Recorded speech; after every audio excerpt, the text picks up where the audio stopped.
Almost everyone has some memory of a bear in their lives, whether it was their own bear that they had as a child, or whether it's a bear that a family member or a child has got. The words ending in Ted are my stepping stone. They're my inspiration for each piece. I take a word and then think about the feelings that that word evokes, and then manipulate my bears to help convey that feeling. The idea for Incriminated, for example, began in 2012 when there was this maple syrup heist in Quebec, Canada. It was in the news everywhere that $18 million worth of maple syrup had been stolen, and the police were trying to catch the criminals involved. I thought it would be great fun to explore the effect of a guilty conscience. Maybe the bear really did steal the syrup, or maybe it was just an innocent find on his part.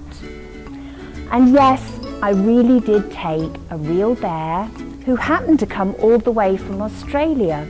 Somebody that was really enjoying the series sent this bear over and said, "Oh, owner, please, can you feature him in one of your paintings?" He had such a guilty look on his face, so I thought he would be an ideal model for this painting.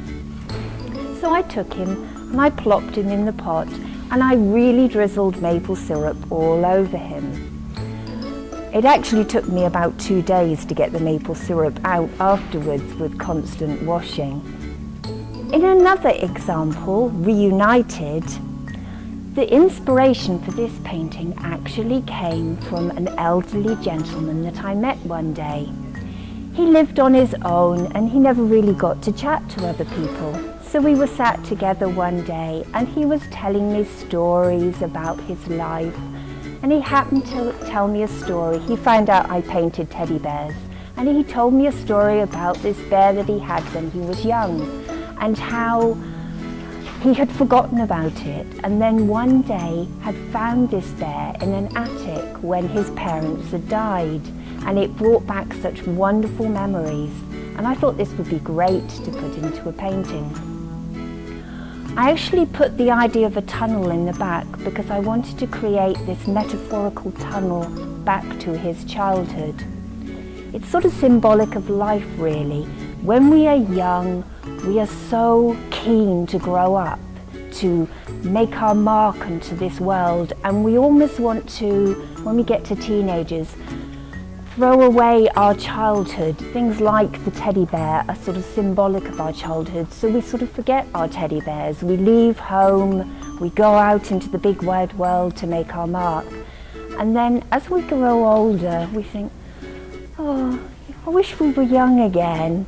And then we find our teddy bear and it brings back such memories. And that's basically what this painting was about. The goal for me as an artist in each of these paintings is to convey just enough for you to be able to then put your own feelings and your own memories to them. So as you're walking around and look at these paintings, don't only enjoy the actual paintings themselves, but think about what memories you can remember by looking at them.